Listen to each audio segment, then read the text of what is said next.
Құрметті жиналған қауым, құрметті достар, бүгін сайлауалды штабпен бірге Шымкент қаласында түрлі кездесулер өткізіп жатырмыз.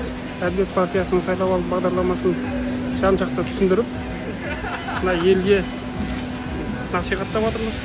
Шын мәнінде келгенде ел қуанып жатыр. Өздерінің қызықтырған сауалдарын беріп жатыр, ұсыныстарын беріп жатыр.